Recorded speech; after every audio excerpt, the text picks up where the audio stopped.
The movie world presents Eternals. कहानी शुरू होती है अब से 7000 साल पहले मेसोपोटामिया में। जब एक गांव में डेवियंस की हमला बढ़ जाती है तब इटर्नल्स धरती पे आते हैं इंसानों को डेवियंस के हाथों से बचाने के लिए। डेवियंस के अगेंस्ट ये जंग वो जीत भी जाते हैं। अब कहानी प्रेजेंट में आ जाती है जहां हमें दो इटर्नल्स को दिखाया जाता है। सेल्सी जो कि एक स्कूल टीचर है और अपने ह्यूमन बॉयफ्रेंड डैन के साथ कुछ ही दिनों में मूव इन करने वाली है, और स्प्राइट बार में काम करती है। सेल्सी, डैन और स्प्राइट एक रात को पब से निकल के घर की तरफ जा रहे होते हैं। तभी अचानक डैन के पीछे से एक डेवियन पानी से निकल के आता है और उन पे हमला कर देता है। स्प्राइट और सेल्सी उस डेवियन को रोकने की कोशिश करते हैं पर नाकामयाब होते हैं। तभी वहाँ एंट्री होता है इकरस नाम के एक और इटर्नल का। इकरस की आंखों से निकलती तेज किरणें किसी को भी मार सकता है। इससे डेवियन भी घायल हो जाता है, पर कुछ ही देर में वो खुद का घाव भर लेता है। एक डेवियन को अपने आप ठीक होते देख के इटर्नल्स भी चौंक जाते हैं। डेवियन फिर से इकरस पे हमला करता है और एक ट्रक से जाके टकराता है। वो ट्रक गिरने ही वाला होता है कि सेल्सी अपने हाथों से ट्रक को छूते ही ट्रक फूल के पंखुड़ियों में बदल जाता है। फिर आखिर में वो डेवियन पानी में गिर जाता है और फिलहाल के लिए भाग जाता है। सेल्सी डैन को सब कुछ बता देती है कि वो लोग इटर्नल्स है जो 7000 साल पहले इंसानों को डेवियन से बचाने के लिए धरती पे आए थे। डैन पूछता है तो फिर तुम लोग तब कहाँ थे जब थैनोस आया था? सेल्सी कहती है हमें कहा गया था कि डेवियंस के अलावा हम इंसानों से जुड़ी किसी भी प्रॉब्लम में नहीं पड़ सकते। अब सीन कट होके स्प्राइट को दिखाया जाता है। स्प्राइट के पास एक प्राचीन तलवार है जिसे देख के सेल्सी कहती है उस डेवियन ने अपने आप को ठीक कर लिया था। डेवियंस ये पहले कभी भी नहीं कर सकते थे और वो इंसानों के बदले हमारे पीछे आ रहे हैं। कुछ तो अजीब हो रहा है। इकरस कहता है हमें बाकी सबको ढूंढना चाहिए। अब कहानी फिर से पास्ट में 2600 साल पहले बेबीलोन शहर में चला जाता है, जब डेवियंस के हमलों से इंसानों को बचाने के लिए इटर्नल्स ने एक सुरक्षित जगह बनाया था, और इटर्नल्स को डेवियंस के अगेंस्ट फाइट करते हुए भी हम देख पाते हैं। इन इटर्नल्स के लीडर है एजैक। एजैक के पास शक्तियां है कि वो अपने देवता एरिशिम से बात कर सकती है। यहाँ हमें इटर्नल्स के टीम दिखाया जाता है जो कि इंसानों के बीच ह्यूमैनिटी यानी मानवता के लिए पिछले 7000 सालों से इन्हीं के बीच रहते आए हैं। यहाँ हमें हर इटर्नल्स के अलग अलग शक्तियों के बारे में पता चलता है। इटर्नल्स के पावर्स के ऊपर एक डिटेल वीडियो आपको हमारे चैनल में मिल जाएगा, और यहाँ से हमें सेल्सी और इकरस के प्यार के बारे में भी पता चलता है। गुप्त साम्राज्य के राज में यानी 1600 साल पहले इकरस और सेल्सी शादी कर लेते हैं। अब कहानी फिर से प्रेजेंट में आ जाती है। इकरस, सेल्सी और स्प्राइट एजैक से मिलने साउथ जोकैतो जाते हैं, पर वो वहाँ एजैक को मरा हुआ पाते हैं। स्प्राइट कहती है मुझे लगता है डेवियन ने एजैक को मार डाला और उसने उसकी पावर्स एब्जॉर्ब कर ली, इसीलिए उस डेवियन के घाव अपने आप भर गए थे, ठीक जैसे एजैक कर सकती है। अचानक कुछ होता है और एजैक के पास जो शक्ति थी एरिशिम से बात करने की, वो शक्ति सेल्सी में आ जाती है। एरिशिम सेल्सी को बताता है अब वक्त आ चुका है। अब सेल्सी, स्प्राइट और इकरस किंगो के पास जाते हैं जो कि फिलहाल एक बॉलीवुड मूवी स्टार है। वो किंगो को बताते हैं कि एक डेवियन ने एजैक को मार डाला और उन्हें बाकी इटर्नल्स को ढूंढना चाहिए। अब ये चारों ऑस्ट्रेलिया पहुंचते हैं गिलगैमेश और थीना से मिलने। यहाँ आके उन्हें एक डेवियन की डेड बॉडी मिलती है, मतलब एक डेवियन ने उन पे भी हमला किया था ठीक उसी वक्त जब लंदन में एक डेवियन ने स्प्राइट और सेल्सी के ऊपर हमला किया था। सारे इटर्नल्स फिर से मिले, पर अभी भी कुछ इटर्नल्स का एक होना बाकी था। यहाँ सेल्सी एरिशिम से फिर से बात करती है, जहाँ से हमें कई सारे राज और कई सारे सच के बारे में पता चलता है। एरिशिम बताता है कि दुनिया की अचानक बढ़ती आबादी से एनर्जी इतनी बढ़ गई थी कि इमरजेंस शुरू हो चुकी है, और अब कुछ ही दिनों में ये धरती पूरी तरह से खत्म हो जाएगा। सब मारे जाएंगे सिवाय इटर्नल्स के। सेल्सी पूछती है पर हमें तो ओलंपिया से धरती पे इंसानों को बचाने के लिए भेजा गया था। एरिशिम कहता है ओलंपिया जैसी कोई जगह है ही नहीं। एरिशिम सेल्सी को वो जगह दिखाता है जहाँ पे सारे इटर्नल्स और उन सारे जीवों को कंट्रोल किया जाता है जिन्हें एरिशिम जैसे कई सारे सेलेस्टियल्स ने बनाया था। एरिशिम कहता है हमने डेवियंस को बनाया और धरती पे भेजा ताकि दुनिया को एक शक्तिशाली प्राणी मिल सके, पर डेवियंस को बनाने में कुछ गलतियां हो गई, जिसके चलते धीरे धीरे सेलेस्टियल्स ने डेवियंस के ऊपर से सारी शक्तियां खो देती है, और फिर डेवियंस को रोकने के लिए उन्होंने इटर्नल इटर्नल्स को बनाया। दुनिया खत्म होने पर भी इटर्नल्स जिंदा रहेंगे क्योंकि वो कभी जीवित थे ही नहीं। इटर्नल्स वो सेलेस्टियल्स का बनाया और उनके द्वारा कंट्रोल किए जाते हैं। सेर्सी ये बातें बाकियों को बताती है और इमरजेंस रोकने के लिए सब बाकी इटर्नल्स को ढूंढने निकल पड़ते हैं। वो सब एक और इटर्नल्स ड्यूक के पास जाते हैं। ड्यूक के पास माइंड कंट्रोल करने की पावर्स है। ड्यूक इमरजेंस रोकने और दुनिया को बचाने के लिए बाकी इटर्नल्स के साथ जाने से मना कर देता है।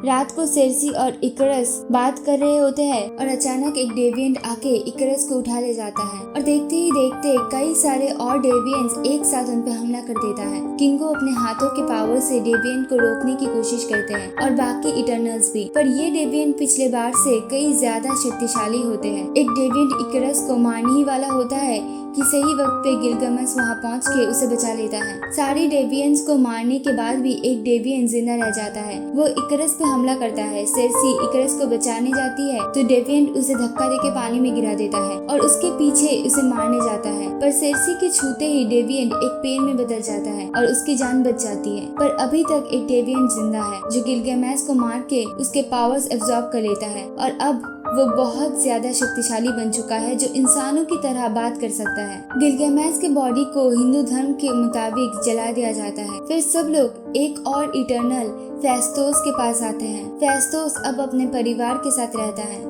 और इटर्नल्स के साथ जाने से मना कर देता है, पर आखिर में वो मान जाता है और उनके साथ चला जाता है इराक, उस जगह पे जहाँ पे उनका स्पेसशिप है। मैकैरी एक और इटर्नल इतने सेंचुरी से इसी स्पेसशिप में रहती आई है। मैकैरी बोल नहीं सकती पर उसके पास हवा से भी तेज दौड़ने की शक्तियाँ हैं। फेस्तोस सबके लिए कॉस्मिक एनर्जी से बनी ब्रेसलेट्स बनाता है। फेस्तोस कहता है अगर डेविएंट्स हमारा एनर्जी एब्जॉर्ब कर सकता है तो शायद ऐसा भी हो सकता है कि हम एक दूसरे का एनर्जी एब्जॉर्ब कर पाए। अगर हमारी शक्तियाँ एक हो जाए तो हम कुछ भी रोक सकते हैं। पर बात आती है क्या उन्हें इमरजेंस रोकना चाहिए या नहीं। इमरजेंस मतलब नई चीज की रचना। धरती की विनाश होगी तब जाके ऐसे ही कई सारे दुनिया की रचना होगी, कई सारे नए प्लैनेट्स बनेंगे। कुछ इटर्नल्स नहीं चाहते कि इमरजेंस हो और धरती के सारे लोग मारे जाए, पर इकरस और स्प्राइट सेलेस्टियल्स के अगेंस्ट नहीं जाना चाहते। अब कहानी 6 दिन पीछे चला जाता है जब इकरस और एज़ेक मिले। एज़ेक बताती है कि 7 दिन बचे हैं इमरजेंस शुरू होने में, मतलब ये दुनिया खत्म होने में, पर अगर हम इटर्नल्स एक हो जाए तो शायद इमरजेंस रोक सकते हैं। जिस बात से इकरस गुस्सा हो जाता है। एज़ेक कहती है 5 साल पहले थैनोस ने आधी आबादी मिटा दी जिसकी वजह से इमरजेंस कुछ वक्त के लिए टल गया था, पर फिर सब लोग वापस आ गए। हमें इस धरती के लोगों को बचाना चाहिए, इमरजेंस को रोकना होगा, एरिसन को रोकना होगा। इकरस कहता है मैं तुम्हारे साथ हूँ, पर उससे पहले मुझे तुम्हें कुछ दिखाना होगा। ये कह के इकरस एज़ेक को अलास्का के एक जगह पे ले जाता है जहाँ बहुत सारे डेविएंट्स अभी तक जिंदा है। इकरस कहता है ये सारे डेविएंट्स बर्फ के अंदर कई सेंचुरी से फंसे हुए थे। इमरजेंस की वजह से जब बर्फ मेल्ट होना शुरू हुआ तब ये डेविएंट्स बाहर आ गए। मुझे लगा ही था कि शायद तुम इमरजेंस रोकने की बात करो, मैं तुम्हें एरिसन को धोखा देने नहीं दे सकता। ऐसा कहती है तुम मुझे मार क्यों नहीं देते फिर। इकरस अपना प्लान रिवील करता है। जब सबको लगेगा कि धरती पे कुछ बदलाव आ रहा है तब वो तुम्हारे पास आएंगे, और जब उन्हें पता चलेगा कि डेविएंट्स ने तुम्हें मार दिया तब सब डेविएंट्स को रोकने के लिए और उन्हें मारने के लिए बिजी हो जाएंगे। तब तक इमरजेंस शुरू हो चुका होगा और कोई इसे नहीं रोक सकता। यह कह के इकरस एज़ेक को नीचे धक्का दे देता है। डेविएंट्स एज़ेक की पावर एब्जॉर्ब कर लेता है और उसे मार डालता है। फिर इकरस जाके एज़ेक की डेड बॉडी उसके घर पे रख देता है। अब सिन प्रिजन में आ जाता है जहाँ उन्हें वो जगह मिल जाता है जहाँ से इमरजेंस शुरू होने वाला है, एक ज्वालामुखी जो कुछ ही देर में फटने वाला है। सेर्सी आके इकरस को अपना सूट पहनते हुए देखती है। इकरस कहता है मैं नहीं चाहता था कि तुम इमरजेंस के बारे में जानो या उससे रोकने की कोशिश करो। एज़ेक को तुम्हें लीडर के रूप में नहीं चुनना चाहिए था। सेर्सी शॉक हो जाती है।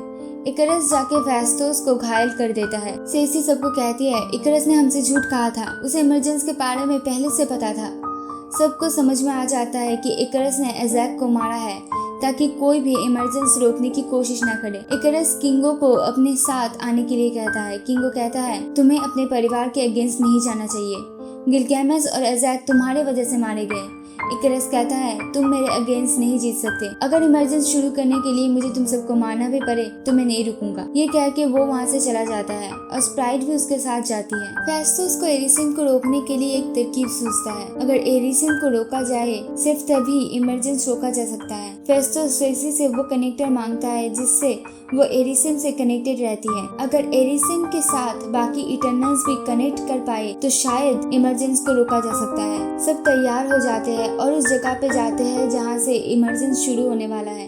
इमरजेंसी को प्रोटेक्ट करने के लिए इकरस स्पेसशिप के अंदर जाता है सबको मारने, पर उसे वहाँ बस थीना मिलती है। थीना इकरस को फाइट में बिजी रखती है और दूसरी तरफ ड्यूक, सेल्सी और मैकेरी इमरजेंसी रोकने की काम शुरू कर देते हैं, पर वहाँ भी इकरस पहुँच जाता है और ड्यूक को मार देता है।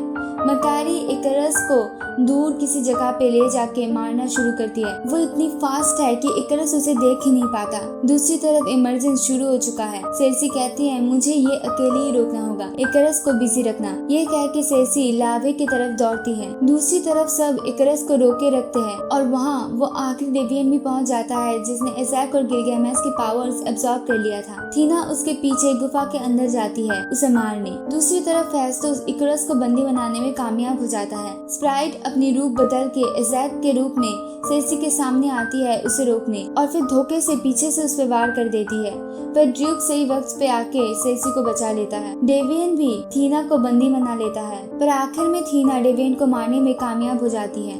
इमरजेंसी शुरू हो चुका है। चारों तरफ सब कुछ नष्ट होने लगता है। अचानक समुद्र के अंदर से कुछ विशालाकार पत्थर बाहर आना शुरू हो जाता है।